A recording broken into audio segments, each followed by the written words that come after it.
देश के प्रधानमंत्री ने कहा है कि आस्था दिखाइए, एग्रेशन नहीं।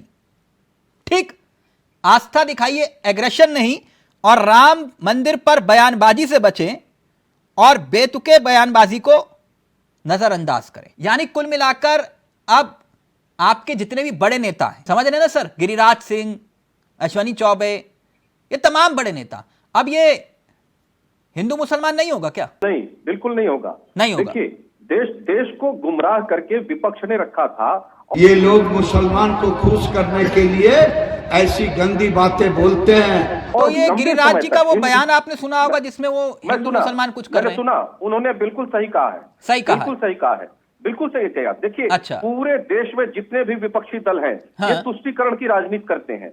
इन्हें चिंता सिर्फ मुस्लिम वोट बैंक की है और मुस्लिम समाज को एक वोट बैंक की तरह ये देखते हैं, उससे ज्यादा कुछ भी नहीं देखते। वो अच्छा, तो गरीबी में मतलब पड़े आप ये रहें, कह रहे हैं उनको शिक्षा सियासत ना ये मिले, कर रहे हैं लेकिन उनको- हिंदू मुसलमान का जिक्र आप कर रहे हैं। नहीं, हम वो कर रहे हैं, और जिसका पटाक्षेप हम कर नहीं रहे हैं, नहीं, वो जनता आपके विश्वास नेता को बोल रहे हैं हिंदू मुसलमान की बात। तो मैं भी तो वही बात कह रहा हूँ तिलक जी। हाँ, नहीं, मैं भी वही बात कह रहा हूँ सर। ये ऐसा इसलिए कर रहे हैं हाँ। कि वो एक समाज को, मुस्लिम समाज को खुश कर सके और उनको ये समझा नहीं नहीं, सके अभी कि आप कह रहे हो देखो, हम हिंदू तुम्हारे लिए मुसलमान अभी नहीं भी लड़ करेंगे रहे सर, हैं। फिर डिबेट में आप करने लगे। मैं आपसे एक बात पूछ रहा था गौरव जी, कुल मिलाकर राम के नाम पर अब वोट नहीं मांगेंगे ना आप? जनता बहुत समझदार है।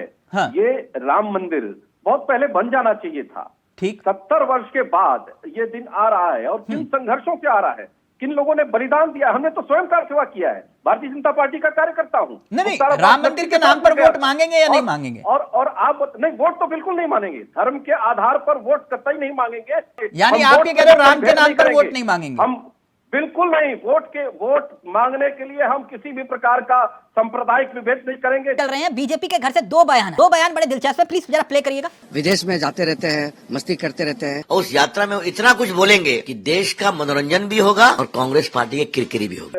यानी आप लोग कह रहे हो कि अब राहुल गांधी की यात्रा को सीरियस नहीं लेना चाहिए? नहीं, बिल्कुल नहीं। देखिए, इनको लेकिन seriously यानी इसलिए लेना चाहिए। आप ये समझा रहे हो ना, Serious राहुल इतना गांधी ही के लेना चाहिए। जूतों का रेट देखा जाएगा, ना टी शर्ट का रेट देखा जाएगा, ना उनकी दाढ़ी पर ध्यान दिया जाएगा, और वो किसके साथ चल रहे हैं, उसने नकाब पहना या फिर हिजाब पहना, वो आप नहीं देखेंगे?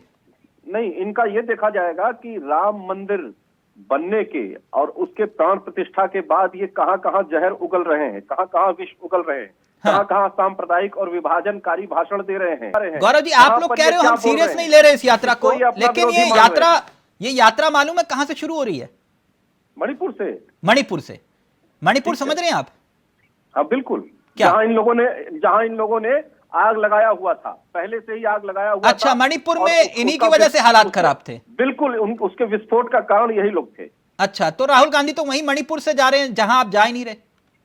हाँ, जहां इनका जो चीज जहां खोया रहेगा वहीं जाएंगे खोजने ना। तो मणिपुर का मां आप लोग बोलते नहीं? तो इनका तो देखिए सीधा एजेंडा है समाज को विभाजन करने का, तोड़ने का, और तोड़ करके अपनी राजनीतिक रोटी सेकने का। और जो राम मंदिर का जो इनको भय सता रहा है, नहीं, मैं राहुल गांधी की बात कर रहा हूं, आप कह रहे हो राम मंदिर वाला विषय हो गया ना राहुल गांधी के विषय पर। मैं उसका भी संबंध है इससे, इस यात्रा से तिलक जी बहुत गहरा संबंध है, क्योंकि राम मंदिर का पर ये यात्रा कर रहे हैं जब पूरा देश राम में है। हाँ। और राम की भक्ति में डूबा हुआ है, तो इस भक्ति में कैसे, अच्छा, मतलब यात्रा नहीं करनी चाहिए राहुल गांधी को? इसलिए वो विष कैसे घोला जाए, सांप्रदायिक विष कैसे घोला जाए, हाँ। उसके लिए इनकी यात्रा प्रायोजित हो रही है।